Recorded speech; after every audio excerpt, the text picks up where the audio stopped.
Prince William opens up about his faith. And Meghan Markle is oblivious. Prince William's faith, the idea of him becoming king and becoming the head of the church. I just talked to Russell Myers about it because he wrote that new book about Prince William and Catherine. There have been questions surrounding Prince William's faith, and we're getting to hear a little bit about that thanks to the Times. It says that Prince William has moved to clarify his stance on religion, revealing a quiet faith. There's a question hanging over Prince William that almost nobody dares to ask out loud, and it hits deeper than most people expect. It's the kind of topic public figures usually lock away and keep off limits. We're talking about faith, not the vague, surface-level kind, but real, lived belief. What does William actually believe? How does he see his connection to God? And what does that mean for a man who's set to become king and at the same time, the supreme governor of the Church of England? He will be attending the enthronement of the new Archbishop of Canterbury, which is the leading religious figure within the Anglican faith in this country, of which William is due to become the sort of head of in time when he ascends to the throne. This question is blowing up right now because of a new piece in the Times, dropped right as William showed up at the enthronement of the new Archbishop of Canterbury at Canterbury Cathedral. The report paints a picture of a man whose faith is quiet, low-key, almost invisible. Not someone who's out here making big public displays or showing up every Sunday front row at church. Sources close to William say he wants to draw a clear line around this part of his life. He takes the role seriously, no doubt, but his faith isn't something he performs for the crowd. And this moment, it's bigger than it looks at first glance. The enthronement of a new Archbishop of Canterbury isn't just another formal event, it's packed with meaning, tradition, and serious historical weight. This time, it hits even harder because it marks a moment tied to over 1,400 years of Anglican history. That's not small stuff, that's legacy, power, and belief all colliding in one place. The person stepping into the role of Archbishop is a woman, and that changes everything. This isn't just rare, it's completely unprecedented for a church that's been around in one form or another since the time of Henry VIII. That's centuries of tradition suddenly shifting in a major way. William showed up with Catherine right by his side, and this wasn't some casual appearance. He wasn't there as a spectator or just someone being polite. He was there as the future head of the church, the man who will one day be king. And here's where it gets even more intense. This is the very person who will, in all likelihood, crown him. That's not some small detail you brush past. That's a powerful, direct connection between the future monarch and the leadership of the church itself. Now, William's relationship with the Anglican Church hasn't exactly been smooth behind the scenes. There's history here, and it matters. Justin Welby, the former archbishop who stepped down earlier than expected last year, reportedly built what many close to the royal circle saw as an uncomfortable closeness with Harry and Meghan. During their exit from royal life, Welby was viewed as being more understanding toward their stance than William was comfortable with, especially considering how public and sharp their criticisms of the institution became. William's reaction? Classic and very telling. No public drama, no heated statements, no visible backlash. He stayed silent, kept it controlled, and handled it his own way without putting on a show. He didn't make a big scene or turn it into drama, he just created distance from Welby. A quiet chill, nothing loud, but definitely noticeable. People close to William say it was a natural reaction. He saw exactly where Welby stood during a tense time, and he adjusted how much access and trust he gave him. Simple as that. No shouting, no headlines, just a calculated step back based on what he observed. When Welby was replaced, William didn't carry baggage into the new chapter. He switched it up completely. With the new archbishop, it was a clean slate, a fresh start with none of the tension tied to the previous situation involving Harry and Meghan. No lingering issues, no shadow from the past, just a reset done his way. Some people try to spin this as William holding grudges, but that doesn't really hold up. This looks more like someone who's paying close attention and learning from real life pressure. He's been through enough to know that when things get tough, people reveal where they truly stand, and he doesn't ignore that. William is fully aware of who stayed neutral during the most intense moments of the Sussex situation and who didn't. Journalists, clergy, public figures, he's clocked all of it. And based on that, he's made quiet adjustments in how he deals with people. That's not revenge, that's strategy, that's awareness. And then there's a deeper question. Did his faith grow stronger during 2024 when both his wife and his father faced serious health battles within weeks of each other? That's not something outsiders can easily answer. And honestly, it might not be something they should try to. What can be said is this facing the possible loss of two of the most important people in your life at the same time and at a relatively young age changes something deep inside you. It forces a person to think harder about meaning, purpose, and what might exist beyond what we can actually see. That kind of moment isn't small, it shakes everything. Catherine went through her own cancer diagnosis with a calm strength that caught a lot of attention. People watching from the outside could see it. There was a steady, almost spiritual composure in how she handled it all.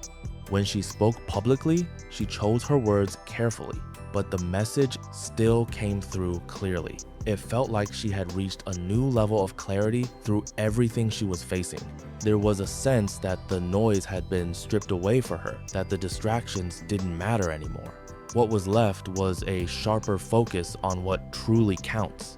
Whether that points to a deeper faith or simply the kind of clarity that comes when life gets serious is something only Catherine can fully answer. What's obvious though is that both William and Catherine came out of 2024 changed, more focused, more grounded, and far more locked in on their roles within the institution they represent. That shift isn't subtle, it shows. And you can see it in William now, especially in how he's preparing for what's ahead. His approach to the church, his presence at major moments like the enthronement, even the quiet way he handles questions about faith, it all points to someone who fully understands the weight of what's coming next. Now shift the focus to Meghan and the situation in Australia, because the contrast here is hard to ignore. The trip is moving forward, but the overall picture, it's not looking great at all. A poll on Yahoo Australia asked a simple question: are people actually excited about Harry and Meghan showing up? Out of 747 responses, only 5% said yes, while a massive 95% said no. That's not some deep scientific study, but it definitely gives a strong signal about the mood. And right now, that mood is not exactly welcoming. Then there's the event itself, and this is where things get even more questionable. It's a 3-day retreat organized by podcaster Gemma Oweya, with a price tag sitting around 3,000 Australian dollars per person. That's about 1,500 British pounds or 2,000 US dollars.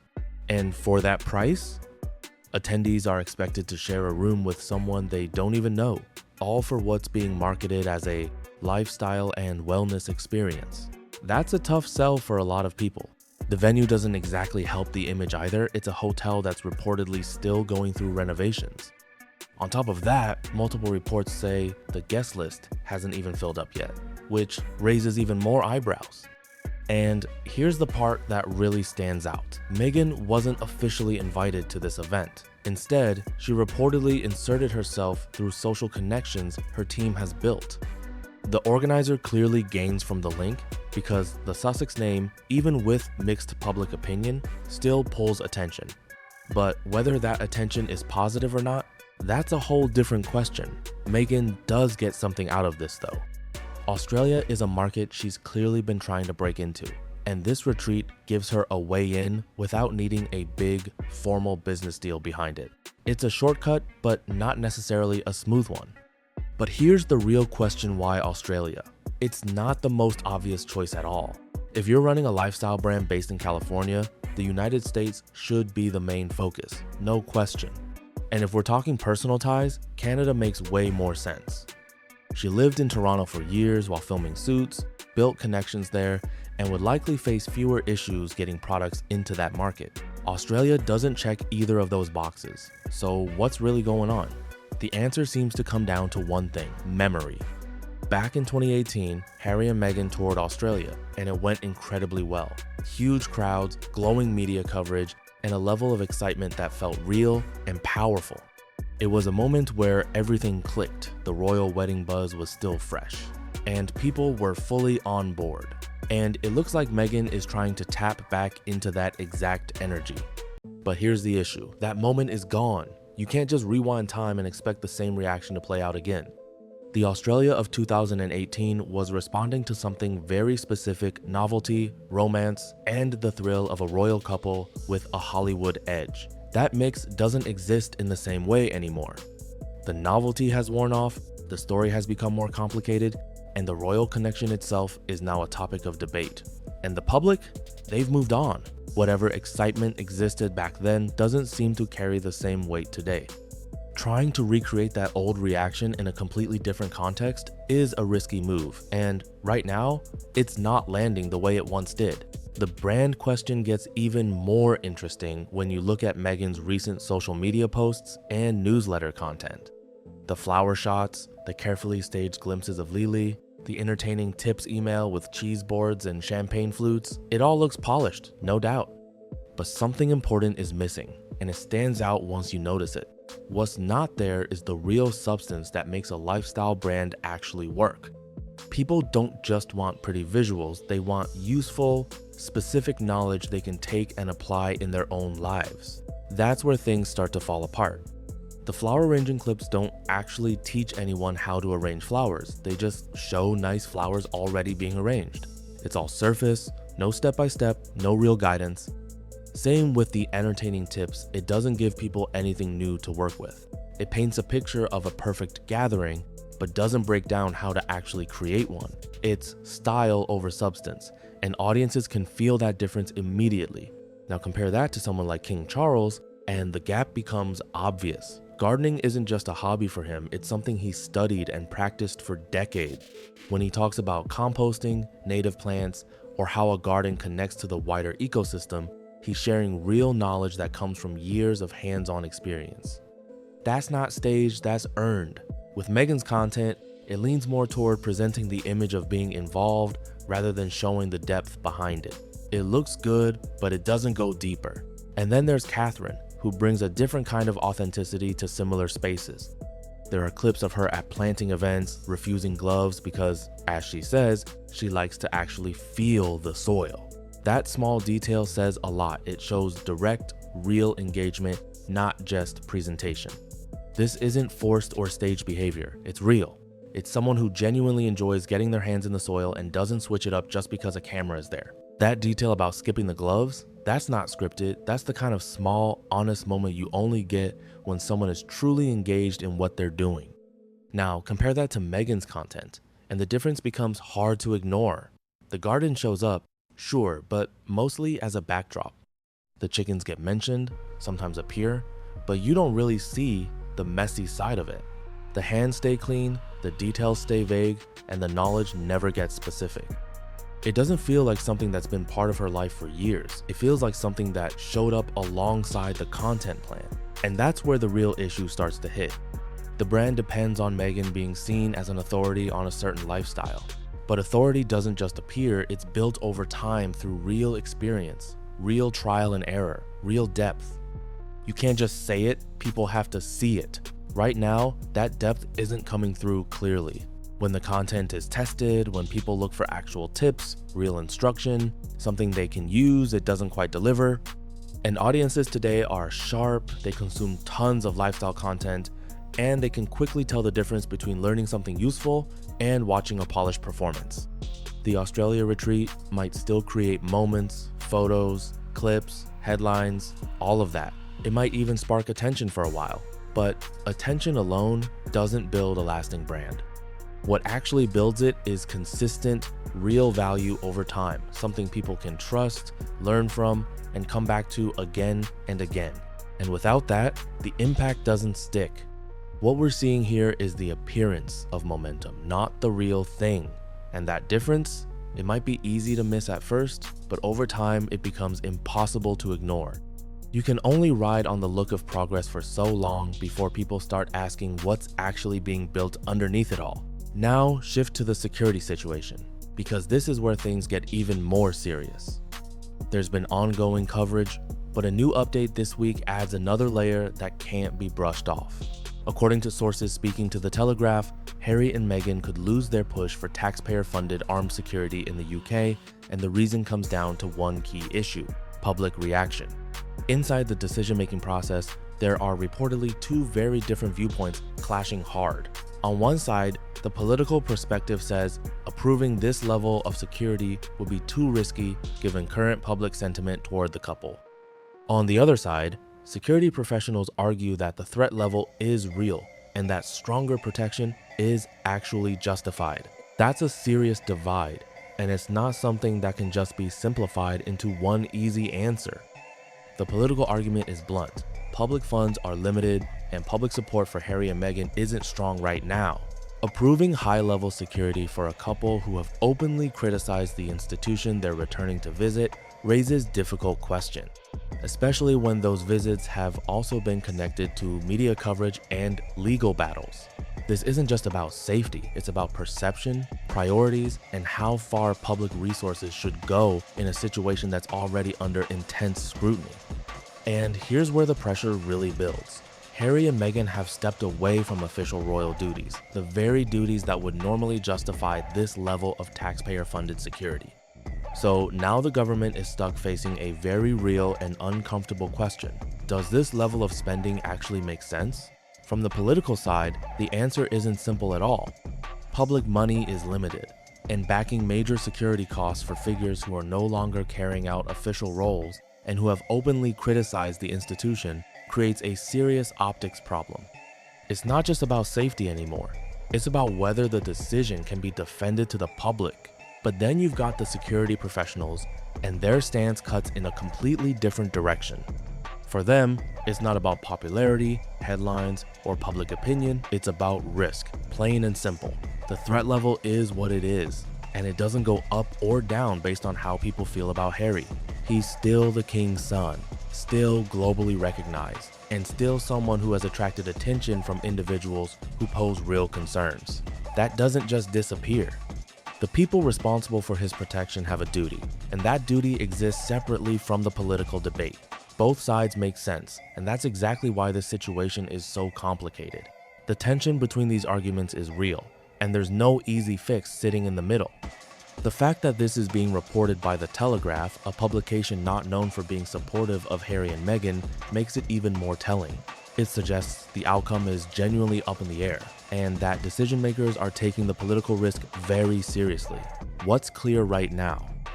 The dispute is ongoing, the result is uncertain, and Harry's approach of pushing his case through the media doesn't seem to be shifting things in his favor. Even the palace response, especially that sharp line about low trust and bitter experience, felt unusually direct, and that says a lot. And then there's the kind of detail that people following this situation can't ignore. Reports of Meghan in Paris, relaxed with her feet up on a car seat in the very city where Diana tragically died, have raised eyebrows for some observers. For those closely tracking the security debate, moments like that feel hard to line up with the level of danger being described. Because here's the issue, if the risk is being presented as serious and ongoing, then the behavior is expected to match that level of concern. When it doesn't, it creates a gap, and people notice that gap quickly. Even those trying to look at the situation fairly are starting to question how consistent the overall picture really is, and that makes the argument harder to defend over time. So where does all of this land? Right now, it's still up in the air. The committee will eventually decide, and both sides of the argument will carry weight. The political risks matter, and so does the professional security assessment. In the end, Harry will either get the protection he's been pushing for through legal action and media pressure, or he won't. But one thing is becoming clearer by the day: the media strategy isn't helping. The palace has already pointed to low trust as a major issue, and that's not just a throwaway line. It's a real barrier, and it doesn't shrink every time another story appears in the press. In fact, it may be doing the opposite. Every new headline linked to the Sussex team can reinforce the exact pattern that's causing concern behind the scenes. It creates a cycle. More coverage leads to more skepticism, which then makes any resolution even harder to reach. At some point, the approach has to change. Whether that means different advisors, a shift in strategy, or a deeper level of self-awareness, that's the real question now. Because looking at the full picture, the press briefings, the Australia retreat, the lifestyle content, the emails, it's not landing the way it needs to. And if that doesn't shift, the next phase of this story could follow the exact same pattern all over again. The numbers are right there in the open. Poll results, public reactions, brand direction, it's all visible. And it's not hard to read between the lines. Something clearly needs to shift because the current path isn't building momentum the way it should. And yet, all signs suggest that change isn't coming anytime soon. The trajectory looks set to continue, carried along by what's still holding it up, remaining public curiosity, a few commercial opportunities still on the table, and the idea that things can somehow be reset over time. But none of that lasts forever. That tipping point hasn't hit just yet, but it's getting closer, week by week. And when it does, it won't be subtle. Now bring the focus back to William, because his approach tells a completely different story. The question of his faith isn't just personal, it connects directly to how he's preparing for kingship, and it highlights a clear contrast in direction and strategy. The title of Supreme Governor of the Church of England is often misunderstood, especially outside the UK, and even within it, not everyone fully grasps what it means. This isn't about being the church's spiritual leader. That role belongs to the Archbishop of Canterbury. What William is stepping into is something more structural, more symbolic, and deeply tied to the state itself. The Supreme Governor formally leads the institution, plays a role in appointing senior figures alongside the Prime Minister, and represents the link between church and state. And this role goes way back to the English Reformation, when Henry VIII broke from Rome and established the Church of England under the authority of the Crown. That history still shapes the responsibility today, and it adds serious weight to everything William is preparing to take on. The monarch has held the title of Supreme Governor ever since, and while the day-to-day power of that role has shifted over time, its symbolic weight has never faded. It still carries serious meaning, no matter how much the world around it changes. For Queen Elizabeth II, this wasn't just a title she carried, it was something deeply personal. Her faith wasn't distant or vague, it was central to how she lived and how she served. She spoke about it openly, clearly, and in a way that left no doubt about what it meant to her. Those Christmas broadcasts over the decades weren't just tradition, they were personal messages rooted in belief. Year after year, she shared her faith in a tone that felt steady, sincere, and unmistakably real. It wasn't performance, it was conviction. Now William is stepping into that same role, but the pressure he faces looks very different. He comes from a generation that doesn't approach religion in the same way. The public, structured faith that defined the mid-20th century has shifted into something far more private and less tied to institutions. For many people in William's world, regular church attendance isn't the norm anymore. It's much more common to hear someone say they're spiritual but not religious, or that they have personal beliefs without strong ties to organized religion. That shift in mindset changes everything. So William's challenge is real, and it's not simple. He has to take on a role that is deeply traditional, deeply symbolic, and tied to centuries of history, while still being authentic to who he actually is today.